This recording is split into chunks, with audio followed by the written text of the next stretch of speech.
It was just past midnight when Clara's car engine sputtered and died on the forgotten mountain road. The silence that followed was suffocating. The trees pressed close, their skeletal branches leaning in as though listening, and not a single cricket chirped. She cursed under her breath and tried the ignition again. The engine coughed, wheezed, and gave up. She pulled out her phone, but there was no signal. A cold weight settled in her chest. The nearest town had been 10 miles back, and there hadn't been a gas station in sight since the sun went down. Clara remembered the faded sign half hidden by foliage, Hollow Creek, 2 miles. She grabbed her jacket, flashlight, and decided to walk. The road was tighter now, strangled by shadow. Even with the flashlight's beam trembling ahead, the forest seemed alive. Branches cracked when she stopped walking, and she had the sickening realization that something was pacing her just beyond the tree line. She told herself it was an animal, but deep in her spine she knew better. After 20 minutes, the road opened to a cluster of houses, sagging under years of rot. Windows were black holes, empty and watching. A gas station sat at the corner, its sign swinging in the breeze, despite there being no wind. She stepped inside. Dust coated everything, but the shelves were full. Cans of food, bottles of soda, even candy bars, all looking brand new beneath a thick blanket of cobwebs.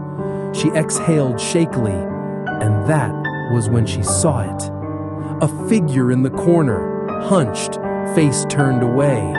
Her flashlight flicked across it, and for a split second, she thought it was a mannequin. The body was too rigid, the clothes decades out of style. But as the light touched its head, it twitched, slowly, deliberately. Hello? Clara asked, though she regretted speaking instantly. The figure did not answer. Instead, it turned its head toward her. But the face wasn't a face at all.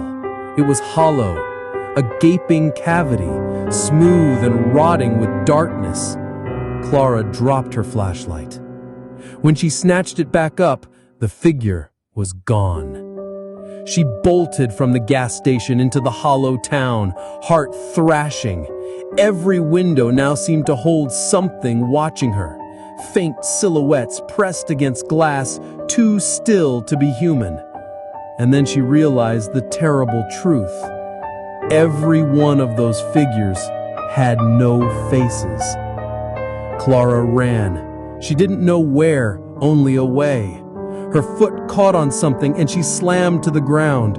When she looked back, she saw a pale hand stretched from the dirt, gripping her ankle. It wasn't a corpse. The hand was attached to something pulling itself out of the ground. An emaciated figure, smooth-skinned, featureless, dragging pieces of rotted clothing with it. More hands erupted from the earth around her. Hundreds. They whispered into the night, though none had mouths. Stay with us. Stay. Stay. Somehow, Clara tore free and staggered back onto the road. She ran until her lungs scraped like glass and her legs nearly gave out. She didn't stop until headlights cut through the darkness behind her. A truck pulled up, the driver leaning out with concern. Clara almost cried from relief. He offered her a ride to the next town. Inside the cab, she replayed what she had seen, gasping out the details in fragments. The driver was silent for a long time. Finally, he said, "Hollow Creek burned down in 1969. Nobody's lived there since." Clara froze. He smiled at her, but his skin rippled slightly where his face should have been. And when she screamed, the sound was swallowed by the hollow thing beside her.